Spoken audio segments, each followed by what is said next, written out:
Hey everybody, it's time for Sunday school. Are you ready? Let's begin. I'm so glad I gave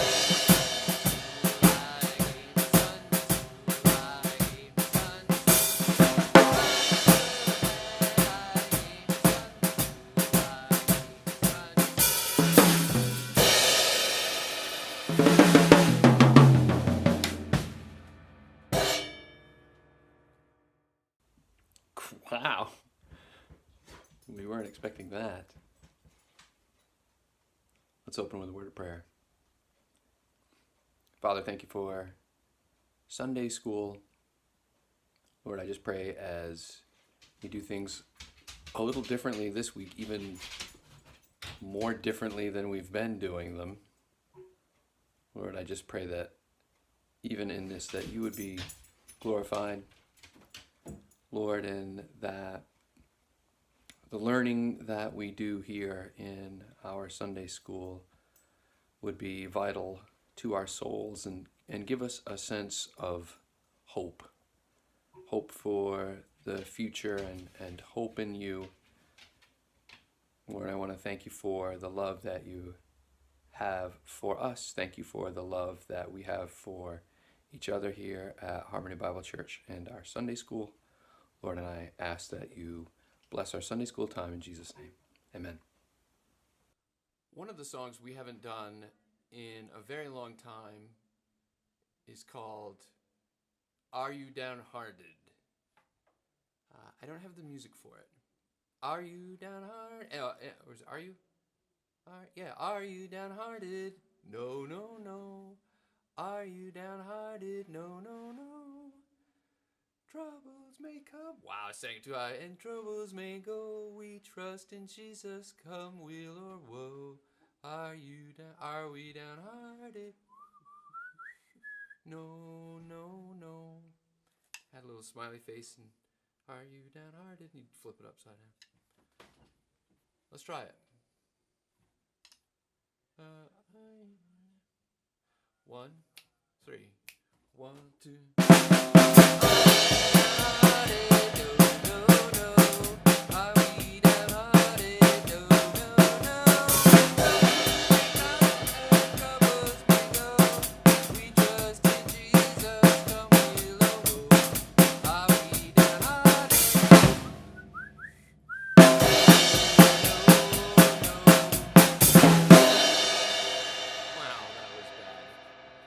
Try it again. Let's see how this comes out. 1, 1, 3, 1, 2, 3.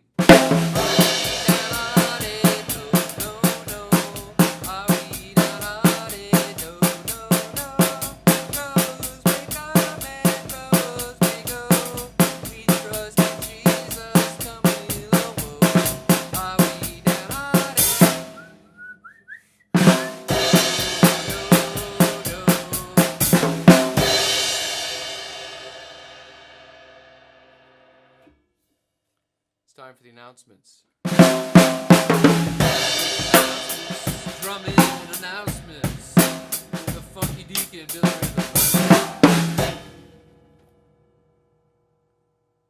don't know what we have for announcements. Bottle money for Zoe, a women's center, is due today. It's also the third Sunday of the month, so special offering is today.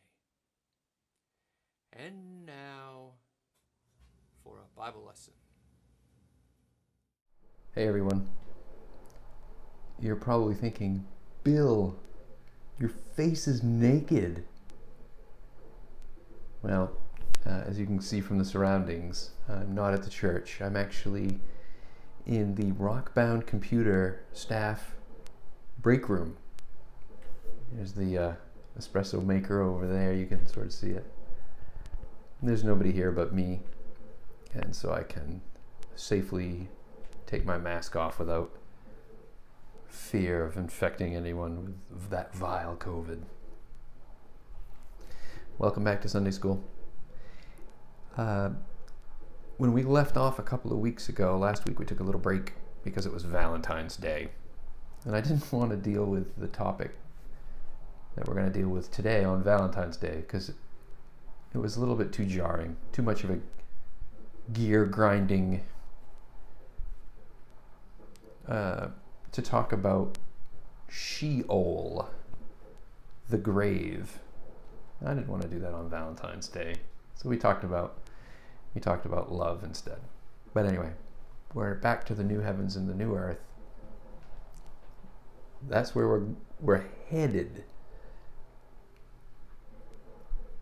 But as I've mentioned in previous lessons,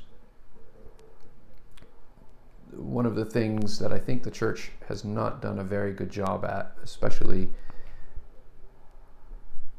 I don't know how many years, but certainly for all of my lifetime and for a good while before my lifetime, the church has not really concentrated on the new heaven and the new earth. We concentrate on something else. And that's what brought this whole series up. You know, Dale saying, hey, wow, I guess I never really thought of it that way. A lot of Christians haven't, because, what we're going to talk about today. So, let's get into it. We left off, Adam and Eve had just eaten the forbidden fruit, and because of that, death and sin entered into God's perfect creation. Remember, everything in the garden was very good. Mankind is made up of a body that God made out of dirt and a spiritual side which God breathed into the man. And once sin and death entered the world through Adam and Eve's disobedience, now we've got death, we've got sin, and that perfection that we had is broken. We are driven out from God's presence. That's the other sort of key point that I want you to remember as we go through these sermons, which is, where is God's presence and where are we in relation to God's presence? We're driven out of the garden. We're now dirty, hell-deserving, rotten sinners. So what happens to us? As we start the lesson today, we're going to start with how the Old Testament treats what happens to those who die. Where do they go? What happens to them? And it's essentially the same thing that happens to us, even though we're in the New Testament time. What happens to the Christian saint when they die? And we'll cover that. But one of the important things to note is that your $15 college word of the week, progressive revelation. The idea of progressive revelation is that God reveals more about his workings and plans as time goes on. So we talked about when Adam and Eve sinned, we talked about the proto-evangelion, the first hints of the gospel message in the statement where God says to Satan that he would bite the heel of man, but that mankind would eventually crush the serpent's head. And some people see in that, hey, wait, this is the beginning stages of the gospel. God didn't come right out and say to Adam and Eve, hey, guess what? Thousands of years from now, I'm going to send my son, and he's going to indwell a human body, and he's going to lead a perfect life, and then eventually give up his life willingly to be a perfect sacrifice, to shed blood that will make an atonement, cover your sins forever and wash them away. And his name's going to be Jesus, and he's going to be born to a Virgin Mary, and he's going to hang on a cross. He didn't say all that. He didn't give Adam and Eve those plans. Instead, he tells the serpent, a man is going to come and crush your head. That's what they know. As time goes on, things become a little more revealed. God tells a little more. The prophets come. The judges come. They give messages. It's not all spelled out at once. It's progressive. The reason I bring that up is because you will find people who say the Old Testament saints had no idea about what happened when they died, and that it was only the age after Israel fell into captivity, and then when they come back from captivity and build the second temple, that's when this whole idea of life after death really started. Well, no, that's not correct. I would say that it is true that becomes more clear. Those teachings become more apparent, but that's because God has revealed more of his plan to them. What he reveals to Adam and Eve is not as much as he reveals to Samuel, which is not as much as he reveals to David, which is not as much as he reveals to Daniel, which is not as much as he reveals through Jesus. So there's like this plan, and a little more becomes known. But to say that the Old Testament saints, they just thought they died and went into the grave, that's not true. And I'll give you examples of that. But it is true that, Adam probably, I'm going to guess that Adam did not have an outstanding theology of what happened to him when he died. Although I'm quite certain he knew, hey, wait a second, when I die, I'm, if I'm a faithful follower of God, the God of Abraham, Isaac, and Jacob, who at this point is not the God of Abraham, Isaac, and Jacob, they haven't been born yet, but Yahweh, again, he doesn't know him as Yahweh, but that God, when he dies, he's going to be in his presence. I'm quite certain that he was aware of that. So, anyway, as this plan starts, sin,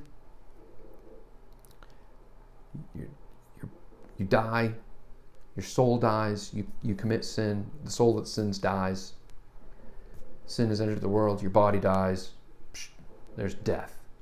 What was meant to be together forever now gets separated. And what happens? In the Old Testament, it's referred to as Sheol, and I've used that word already today. But Sheol essentially means the grave. And it really essentially just means where dead people go. When we get into the New Testament, which is probably going to be next week, there's a Greek word that essentially means the same thing, but it just means where dead people go. I don't think we in English really have a great word for it other than dead. It's not really a place. The place of, if you think of a place of the dead, but it's where all dead people go. So, all of us die. We're all dead. The God's faithful are dead, and those who are not are dead, right?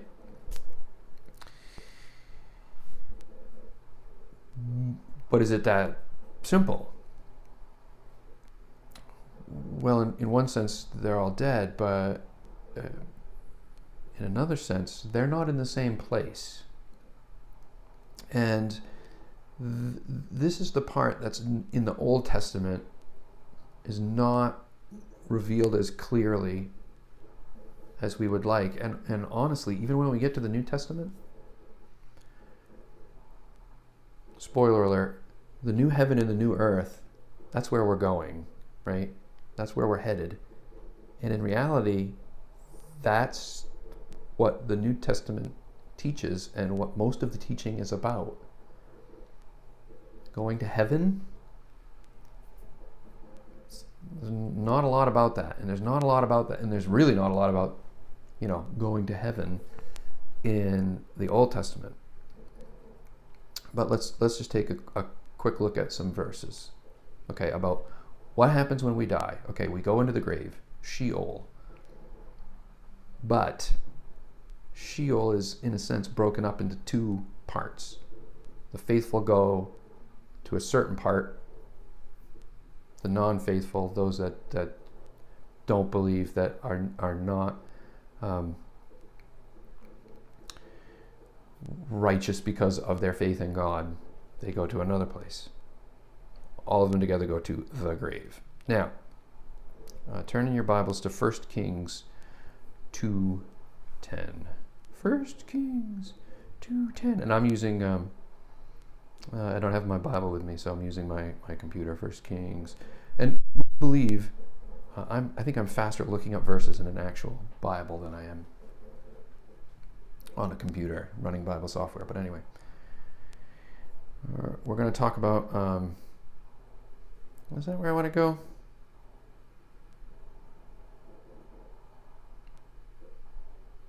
You know what? There was another one. There was another spot where I wanted to go, and that's not it. Keep your finger in that spot. Let me see if I can get back to the spot where I wanted to go.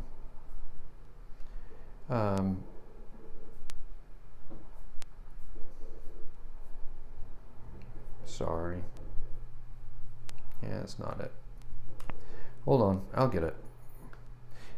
It's 1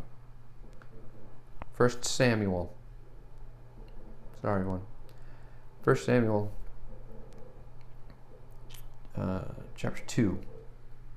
Hannah's prayer. We talked about Hannah last week.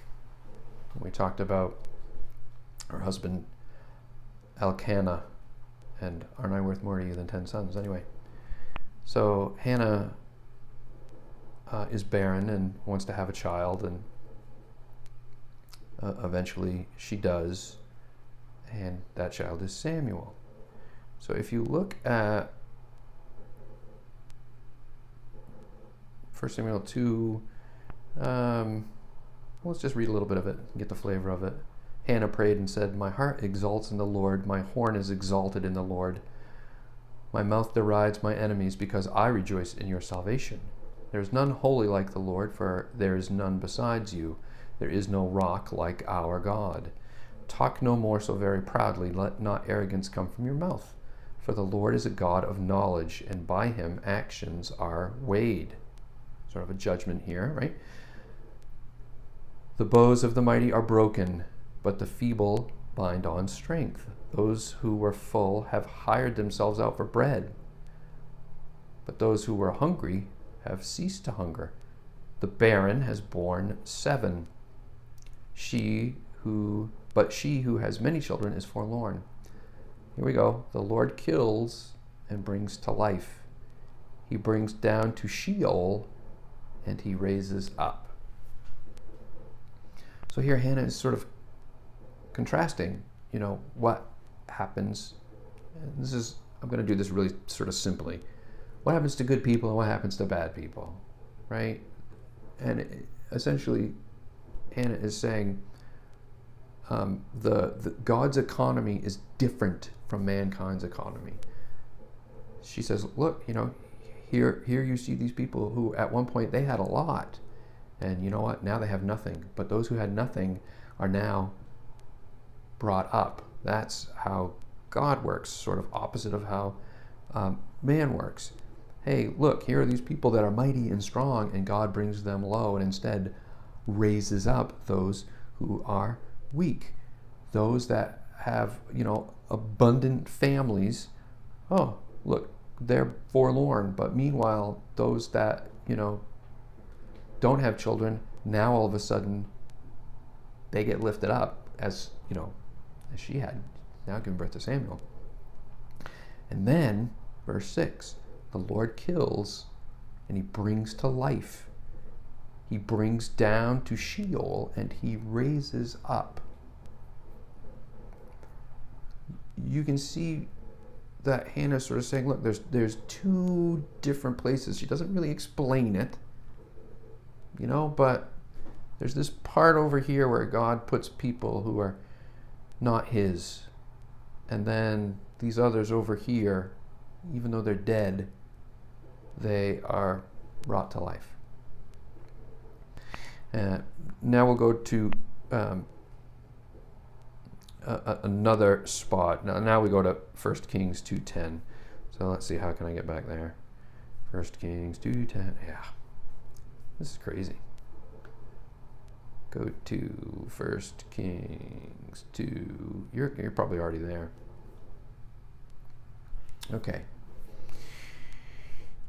Here's another verse another phrase, 1 Kings 2:10, where we're talking about the death of David. Then David slept with his fathers and was buried in the city of David. David died. But he did more than that. He's with his fathers. This phrase, slept with his fathers, is used frequently in the Old Testament as sort of a way of saying he died a good death and he's with those who were faithful that went before him. There was also with you Shimei, the son of Gera, the Benjamite from Bahurim, who cursed me with the grievous curse on the day when I went to Mahanaim.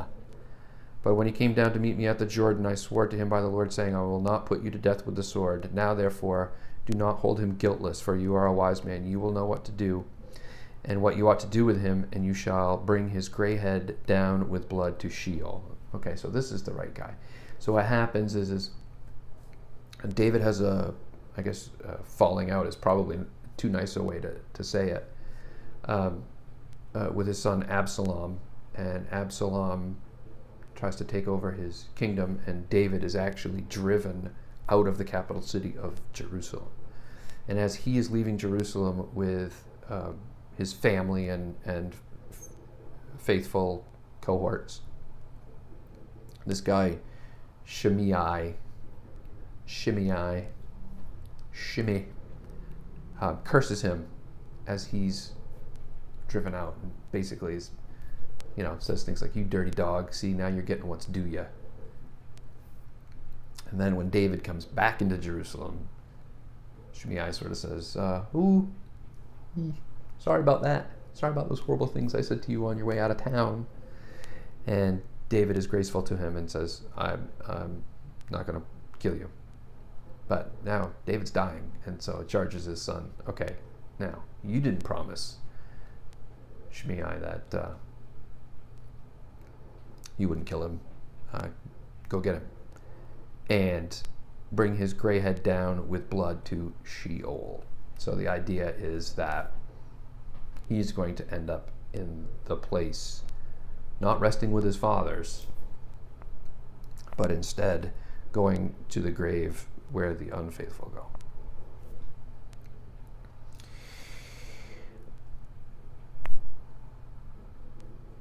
What else do we know about where people in the Old Testament thought they went? Yeah, there's not a ton. There's a little hint when Samuel dies. It's actually after Samuel dies. So go to 1 Samuel 28:15.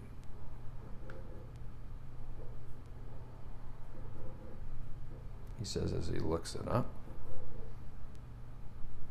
This is the very unusual story about the witch of Endor, where King Saul, who is in the end days of his era, goes to the witch, and this lady who apparently has the ability to bring forth dead people, which of course was strictly forbidden in the Old Testament. You're not supposed to associate with these kind of people, but King Saul goes to her and says, I want you to bring up Samuel. And so she calls up Samuel from the dead, and his spirit comes back. And in verse 15, Samuel's spirit says to Saul, why have you disturbed me by bringing me up? Now that disturbed me in Hebrew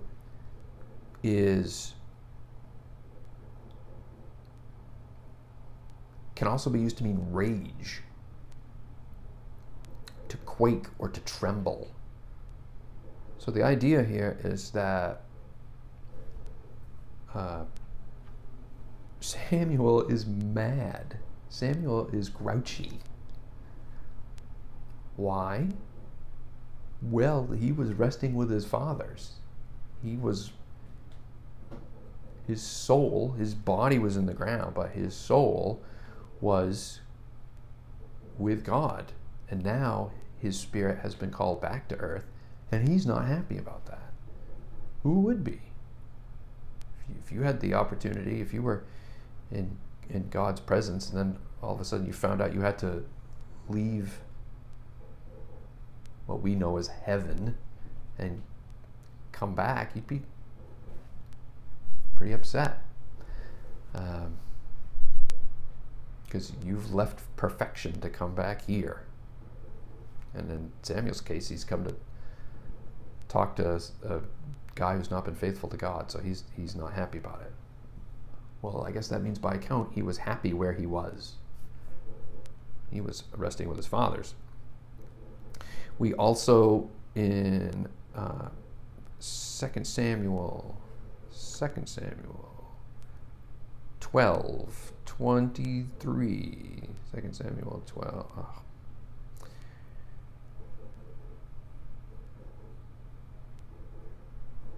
See what I mean about how fast I could do this with the Bible? Okay. Now we're talking about David and Bathsheba's child. That maybe you're aware of this. Hope you're aware of this horrible story where.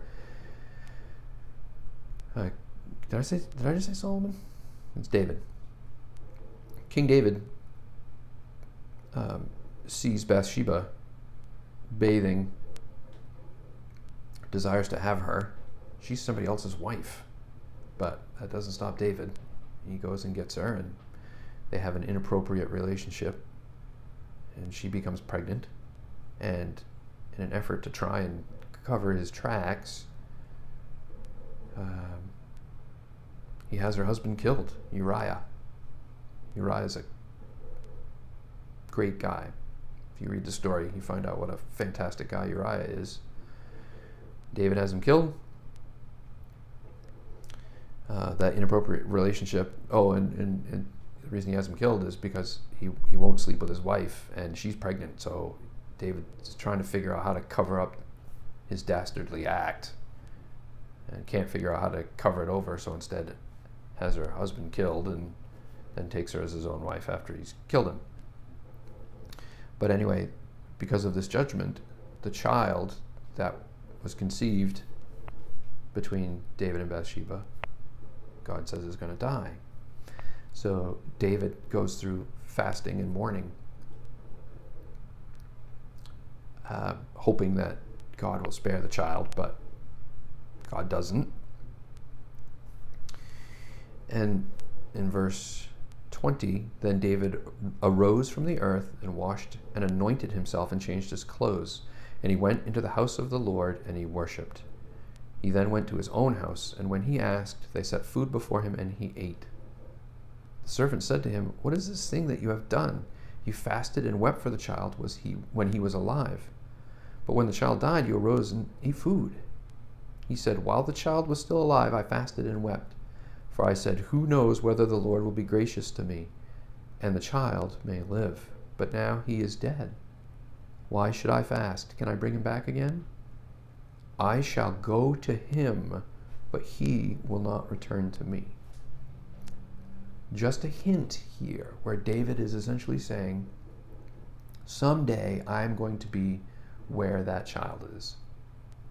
Now, some people say this is just David saying he's going to die, the baby's dead, they're both going to end up dead. I don't think so. I mean, look at David's actions. He gets up, he eats, he washes himself, he anoints himself, and then he goes and he worships. I think this really is a picture of somebody who knows, hey, look, I screwed up, right? I know that. This has cost my baby's life. But there is a time where he and I are going to be together. And there's a hope in that. I see this as a knowledge that David knows that he and the child are going to be together. He's going to rest with his fathers. The baby's going to be there, and they are going to be reunited.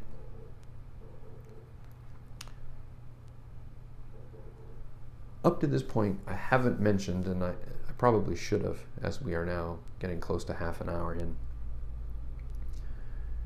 We in the New Testament church, this idea of where do we go, where do the faithful souls go upon death?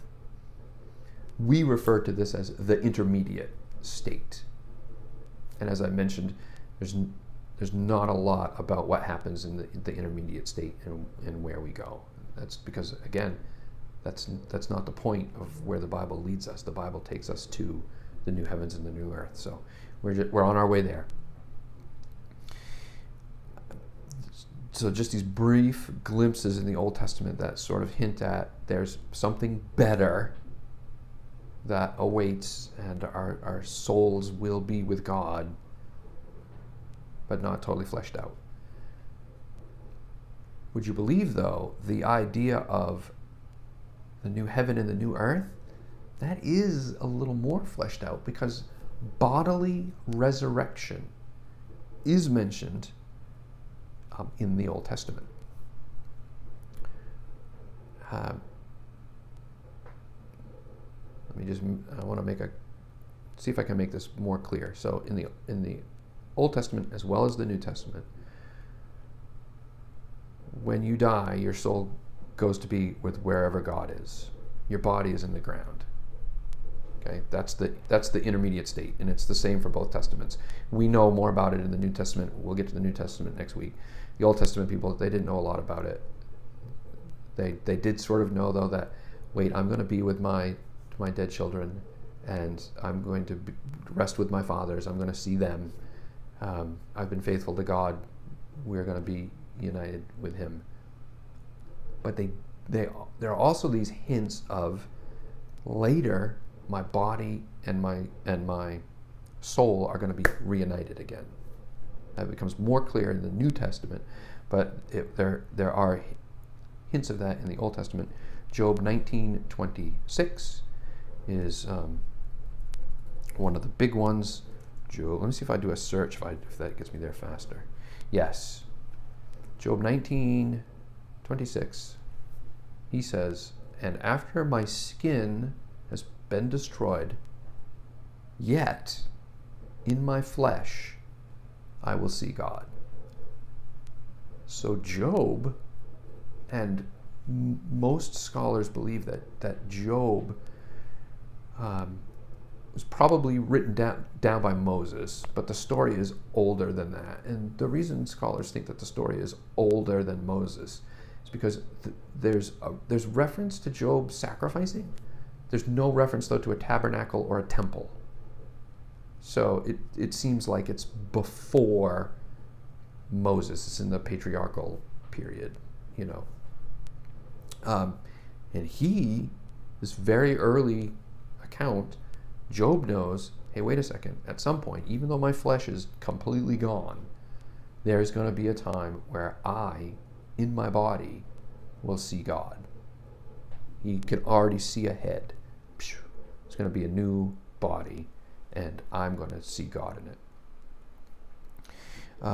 Isaiah 26:19. Charge. Isaiah 26:19. Isaiah 26:19 says, "Your dead shall live, their bodies shall rise. You who dwell in the dust, awake and sing for joy."